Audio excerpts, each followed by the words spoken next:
In Unity, if you've ever wondered how you can save your game's progress, this is the right video. I'll be showing you how to upload the player's data to a file which can be easily downloaded back again for when they want to play from their previous save file.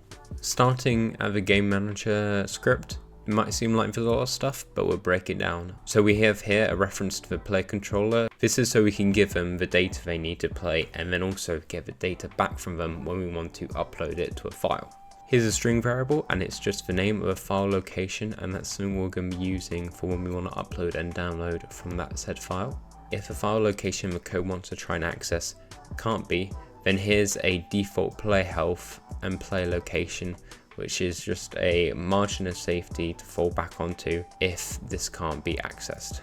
So starting off in Awake, we have download data. So let's go down to this function. Here we access the download from file script, which is something I will go into in a second, but we call its function download and we give it the file location, and this returns us a list of string variables called data, and in here we'll be accessing it to get the health and the location.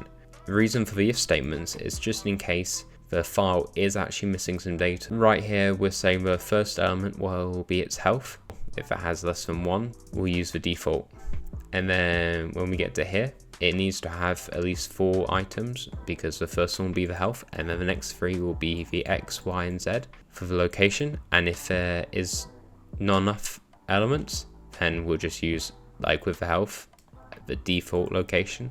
And then right here with the player controller, we'll call its init function and pass it the location and health it needs to run. Returning back to the awake function, we're getting a play input. This will be because we're binding an action and a function in the script. This being if you press save, it will call upload data. In the upload data function, we have a string variable called data, and with this we're just going to put all the data we want, which is going to then go into this file location. So we simply just get the player controller and call it get health, and then that'll return a float which we turn into a string, and then we use the /n to make a new line, and then get the transform position x, do the same, turn into a string, and then just do this for the rest of the y and z. In the upload to file script, we'll call the upload function, and then we'll pass in the parameters again the location we want it to go to, as well as the data itself. I've just had a little debug.log, simply just to show that it has worked. So now I've shown you how the structure will work.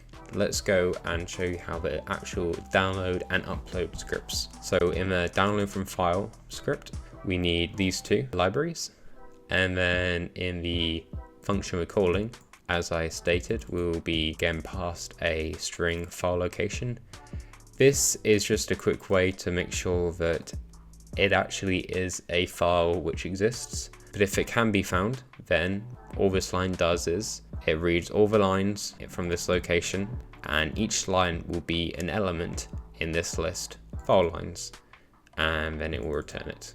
This could be turned into just one line, but I broke it down just to make it easier to read. The upload to file script looks very similar to the download one. We need this library, and then again it's passed a file location, but this time it's also passed some data. So again, checks if this file actually exists. If it doesn't, throws this in the console, but if it is found, it carries on to here, and we'll just write all this data into this file, and that's it. So now in Unity, if we go to the game manager, as you can see, I've made a reference to the player controller here. I've got a default thing, so let's just make the player health 100 and then just set the default location to 0, 0, 0, so in the center. And then I've already done it, but let's just do it again quickly. So this is what it would look like when you just wrote it. It'll have the file location be empty. So all you've got to do is go onto the text file you want and click copy path, and then going back onto the game manager, we can just paste it, and that's all we need to do. So if we run it, this is the player, and if they do this, they get hurt. So we can see the health has dropped down a bit. Now the player has been hurt a bit and they are in a different location than which they started in. This is a perfect time to just save it. So I've linked the save action to the key U. So now I've pressed it. you can see it has saved because down here it says save data. So now if I close it and then open it again, I should be over there.